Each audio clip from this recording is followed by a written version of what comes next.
The morning that changed history. History remembers certain days not only because of what happened, but because they permanently changed the direction of the world.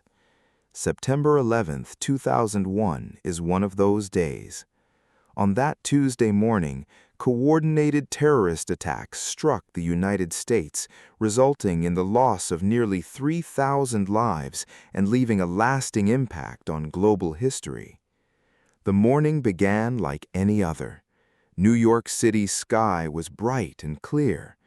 Office workers hurried through the streets of Manhattan, carrying coffee cups and briefcases. Tourists lined up to visit famous landmarks, while businesses prepared for another busy day. The twin towers of the World Trade Center stood as symbols of international commerce and cooperation. Thousands of people from different nations worked there every day. For many, it was simply another ordinary morning filled with meetings, phone calls, and daily routines. At the same time, 4 commercial airliners departed from airports in the northeastern United States. On board were business travelers, students, families, children, and airline crews. Every passenger had a destination, a purpose, and loved ones waiting for them. Within a few hours, everything changed.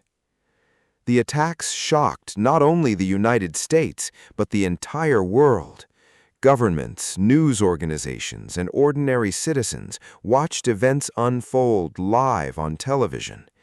The tragedy raised difficult questions about security, terrorism, emergency preparedness, and international cooperation. This book is not a fictional story. It is a documentary-style historical account based on publicly documented facts, official investigations, survivor testimonies, and historical research. It does not glorify terrorism or violence. Instead, it seeks to remember the victims, honor the courage of first responders, and explain how the attacks reshaped modern history. The purpose of this book is threefold. First, to explain what happened on September 11, 2001, in a clear and chronological manner. Second, to highlight the human stories of courage, sacrifice, resilience, and compassion shown during one of history's darkest days. Third, to encourage future generations to understand the importance of peace, cooperation, and respect for human life. More than 20 years later, memorial ceremonies continue to honor those who lost their lives. Their names are read aloud each September, reminding the world that behind every statistic was a person with dreams, a family, and a story. This book begins with the world as it was before that unforgettable morning and continues through the events, their consequences, and the lessons they left behind. The beginning of a new century. The year 2001 marked the early years of the 21st century. Technology was advancing rapidly, the internet was becoming part of everyday life, and international trade was expanding at an unprecedented pace. Many believed that the world was entering a period of greater cooperation and stability following the end of the Cold War. The United States was the world's largest economy and one of its most influential nations. New York served as a global financial center. Washington, D.C. was the nation's political capital, and American universities, businesses, and cultural institutions attracted people from around the world. At the same time, governments remained concerned about international terrorism and regional conflicts. Several major terrorist attacks during the 1990s had demonstrated that violent extremist groups could pose serious threats across national borders. Policymakers continued to debate how best to strengthen security while maintaining openness and international cooperation. New York, a global city. Before September 11th, New York City was widely recognized as one of the world's most diverse and dynamic cities. People from hundreds of cultural backgrounds lived and worked there. Every day, millions traveled throughout the city for work, education, tourism, and business. The twin towers of the World Trade Center dominated the skyline of Lower Manhattan. The complex housed financial institutions, law firms, technology companies, government offices, and international businesses. It represented economic opportunity and global commerce. Visitors from around the world traveled to the observation decks to enjoy panoramic views of New York City. For many, the towers symbolized ambition, progress, and international connection. Confidence in air travel. Commercial aviation played an essential role in American life. Every day, thousands of flights connected cities across the country, carrying business travelers, tourists, students, and families. Air travel was generally regarded as safe and efficient. Airport security reflected the standards of its time, although later investigations would identify areas where improvements were needed. After September 11th, aviation security underwent significant reforms in the United States and many other countries. An ordinary Tuesday morning. As the evening of September 10th ended and the morning of September 11th began, there was little indication that history was about to change. Office lights came on across Manhattan. Coffee shops welcomed early customers. Trains and subways operated on schedule. Airports were busy with departing flights. Children prepared for school, and professionals looked forward to another productive day. Everything seemed completely ordinary. Yet, history often changes during moments that appear ordinary at first. Within only a few hours, millions of people around the world would watch events unfold live on television, events that would permanently reshape discussions about security, international relations, emergency response, and public policy. The morning of September 11, 2001, a minute-by-minute account. A calm morning. Tuesday, September 11, 2001, began with clear skies over New York City. Weather conditions were excellent, and visibility was unusually good. Office workers filled the sidewalks of Lower Manhattan. Coffee shops welcomed the morning rush. Thousands of employees entered the World Trade Center, preparing for what appeared to be another ordinary business day. Meanwhile, several commercial flights departed from airports in the northeastern United States. No one imagined that history was about to change. 7:30 to 8 a.m. Passengers completed boarding procedures. Some read newspapers, others reviewed business documents, while families prepared for routine flights. Inside the World Trade Center, elevators carried workers to their offices, security personnel monitored entrances, and companies prepared for morning meetings. Everything appeared normal. 8 a.m. to 8:45 a.m. Commercial flights departed on schedule. Across Manhattan, businesses opened, tourists prepared to visit famous landmarks, and television networks continued their regular morning programming. There was no public indication that an extraordinary event was about to occur. 8:46 a.m. A hijacked commercial aircraft struck the North Tower of the World Trade Center. The impact created a massive explosion and widespread fire. At first, many observers believed that a tragic accident had occurred. Emergency calls flooded dispatch centers as witnesses described smoke, flames, and falling debris. The first response. Firefighters, police officers, and emergency medical personnel immediately began responding. Rescue teams entered the damaged building, while police established safety zones around the complex. Television stations interrupted their programming to provide live coverage, although the full nature of the event was still unclear. 9:03 a.m. 17 minutes later, a second hijacked aircraft struck the South Tower. The collision was broadcast live around the world. At that moment, it became evident that the United States was facing a coordinated terrorist attack rather than an accident. News organizations switched to continuous live coverage, and governments around the world began monitoring the unfolding crisis. The streets of Manhattan. Smoke rose from both towers as emergency responders directed people away from the area. Many civilians assisted injured strangers, while rescue personnel continued moving toward the buildings despite the danger. An ordinary workday had become a national emergency within minutes. The world's attention. Within a short time, television networks across the globe focused their broadcasts on New York City. Governments, aviation authorities, and emergency management agencies began assessing the rapidly changing situation. Millions watched live, trying to understand the scale of what was happening. The morning of September 11, 2001, a minute-by-minute account. A calm morning. Tuesday, September 11, 2001, began with clear skies over New York City. Weather conditions were excellent, and visibility was unusually good. Office workers filled the sidewalks of Lower Manhattan. Coffee shops welcomed the morning rush. Thousands of employees entered the World Trade Center, preparing for what appeared to be another ordinary business day. Meanwhile, several commercial flights departed from airports in the northeastern United States. No one imagined that history was about to change. 7:30 to 8 a.m. Passengers completed boarding procedures. Some read newspapers, others reviewed business documents, while families prepared for routine flights.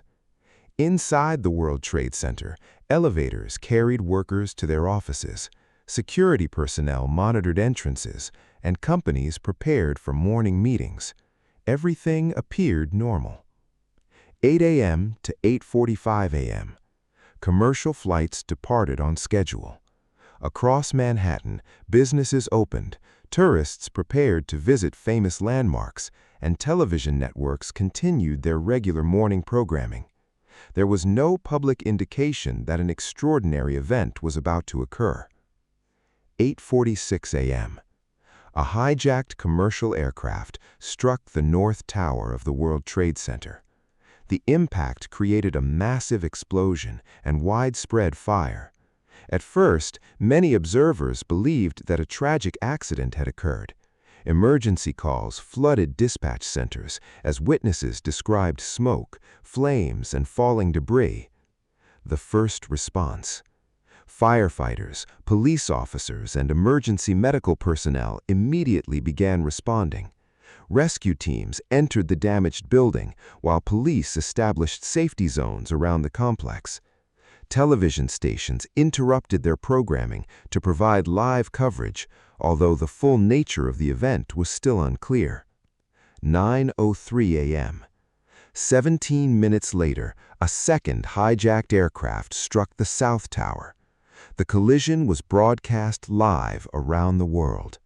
At that moment, it became evident that the United States was facing a coordinated terrorist attack rather than an accident. News organizations switched to continuous live coverage, and governments around the world began monitoring the unfolding crisis. The streets of Manhattan.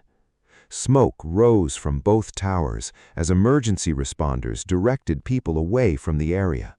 Many civilians assisted injured strangers, while rescue personnel continued moving toward the buildings despite the danger. An ordinary workday had become a national emergency within minutes. The world's attention.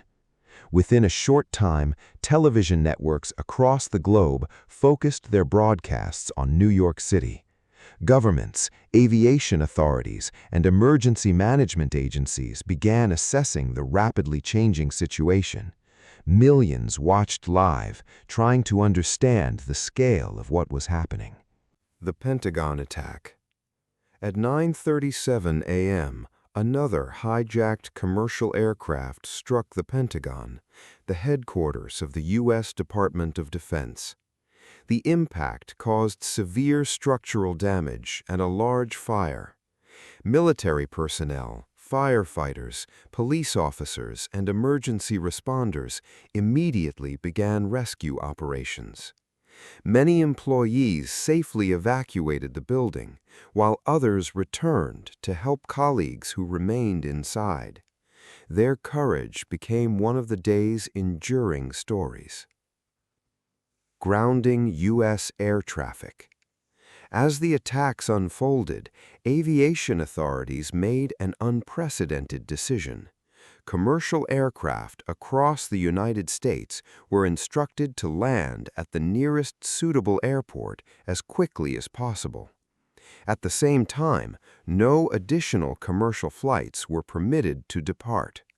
Within a short period, hundreds of aircraft landed safely, marking the first nationwide grounding of civilian air traffic in U.S. history. United Airlines Flight 93. Passengers aboard United Airlines Flight 93 learned through phone calls that aircraft had already struck the World Trade Center. Realizing the seriousness of the situation, passengers and crew worked together in an attempt to regain control of the aircraft. During the struggle, the aircraft crashed into a field near Shanksville, Pennsylvania. Everyone on board lost their lives. According to the official investigation, the passengers' actions prevented the aircraft from reaching its intended destination. Their bravery continues to be honored throughout the United States. Rescue operations continue. Meanwhile, rescue efforts intensified in New York City. Firefighters, police officers, and emergency medical personnel entered damaged buildings in an effort to evacuate survivors. Many injured civilians descended crowded stairways, while rescue teams climbed upward carrying heavy equipment, determined to save as many lives as possible. A nation falls silent. By midday, an unusual silence spread across much of the United States. Airports became nearly empty. Many offices closed early. Schools, universities, and government institutions gathered around televisions to follow the latest developments. Families desperately attempted to contact loved ones, while people around the world watched events unfold with shock and sadness. The collapse of the Twin Towers, Ground Zero, and global mourning. The collapse of the South Tower. At 9:59 a.m., the South Tower collapsed. Within seconds, the massive skyscraper fell, sending enormous clouds of dust, smoke, and debris throughout Lower Manhattan. Emergency responders immediately focused on evacuating civilians and assisting the injured while trying to maintain communication under extremely difficult conditions. The collapse of the North Tower. At 10:28 a.m., the North Tower also collapsed. The two buildings that had defined New York City's skyline for decades disappeared within a single morning. The collapse left surrounding streets covered with debris and created an enormous rescue challenge. Ground Zero. The area where the Twin Towers once stood became known as Ground Zero. It soon became the center of one of the largest rescue and recovery operations in American history. Thousands of firefighters, police officers, emergency medical personnel, and volunteers worked continuously. Their priorities included searching for survivors, treating the injured, securing the site, preserving evidence for investigators. From rescue to recovery. During the first days, hopes were high that survivors might still be trapped beneath the rubble. Search dogs, thermal detection equipment, and heavy machinery were used extensively. As time passed, however, the operation gradually shifted from rescue to recovery and victim identification. The recovery process continued for many months. Families waiting for answers. Information centers were established across New York City. Thousands of family members searched for missing loved ones. Hospitals, assistance centers, and public offices received countless inquiries. Throughout the city, walls became covered with missing person posters displaying photographs, names, occupations, and contact information. Those posters remain one of the most powerful visual memories of the tragedy. Global mourning. News of the attacks spread rapidly around the world. Governments issued official statements of sympathy. Flags were flown at half-staff in many countries. Religious communities of many faiths held memorial services for the victims, while international organizations expressed solidarity with the United States and with the families affected. The first responders. Firefighters, police officers, emergency medical personnel, and volunteers worked tirelessly under hazardous conditions. Many later experienced long-term health problems linked to prolonged exposure to dust and debris. Their dedication and sacrifice continued to be honored across the United States.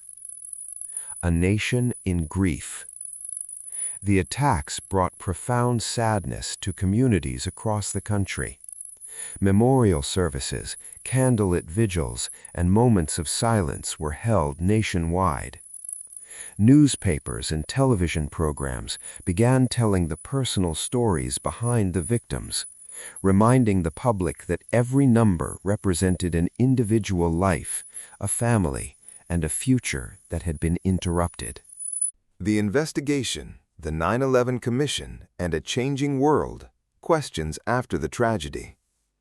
In the aftermath of September 11th, one question dominated public discussion. How could such an attack happen? How were 4 commercial aircraft hijacked? Why was the attack not prevented? What lessons could be learned to reduce the risk of similar events in the future? To answer these questions, the United States launched one of the largest official investigations in its history. The 9/11 Commission. In 2002, the U.S. government established the independent 9/11 Commission.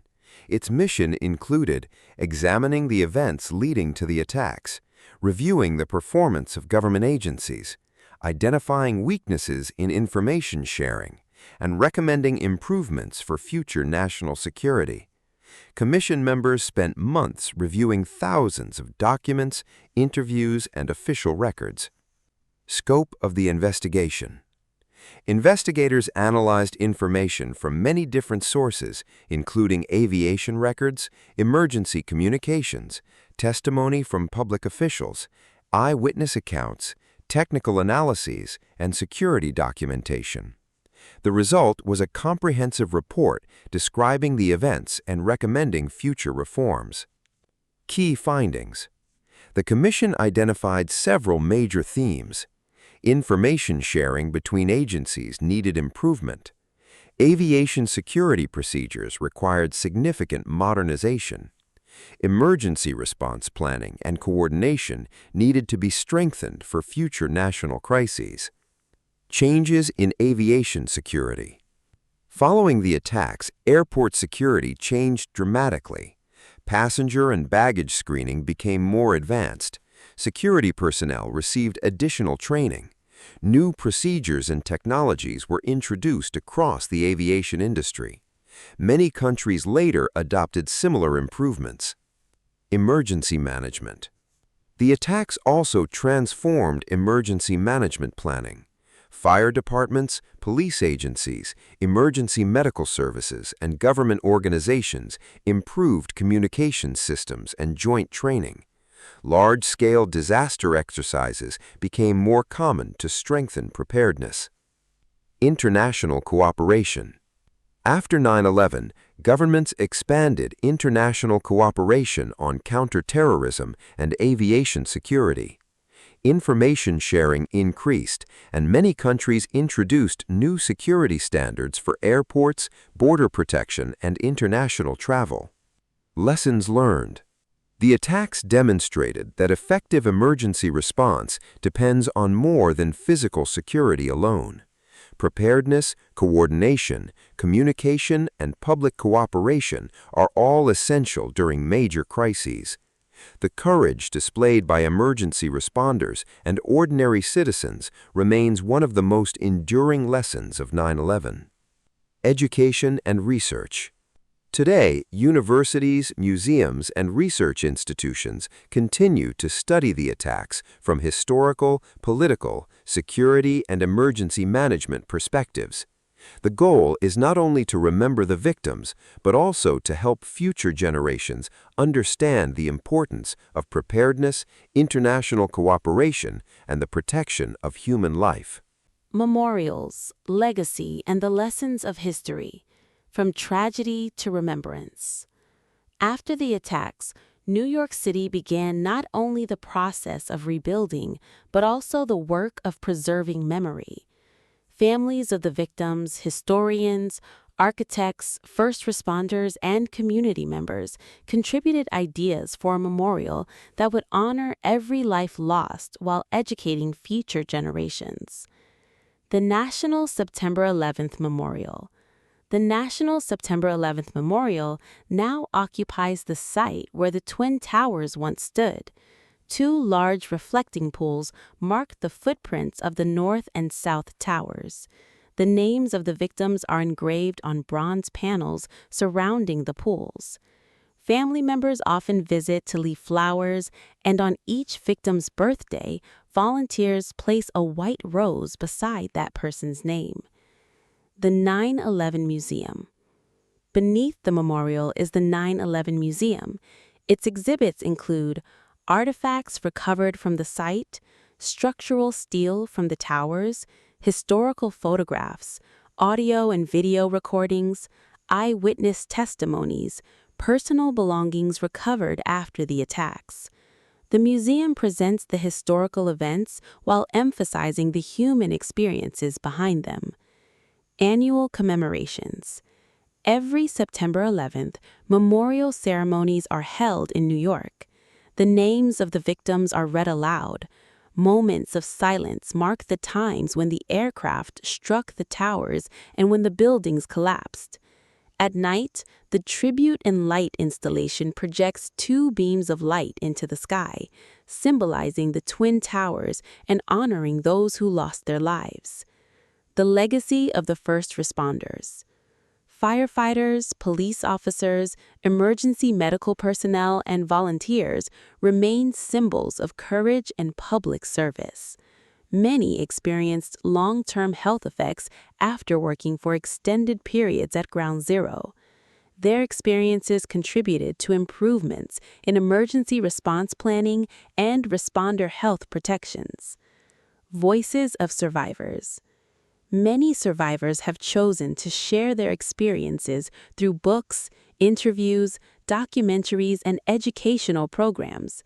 Their stories remind future generations of the importance of compassion, resilience, and community during times of crisis.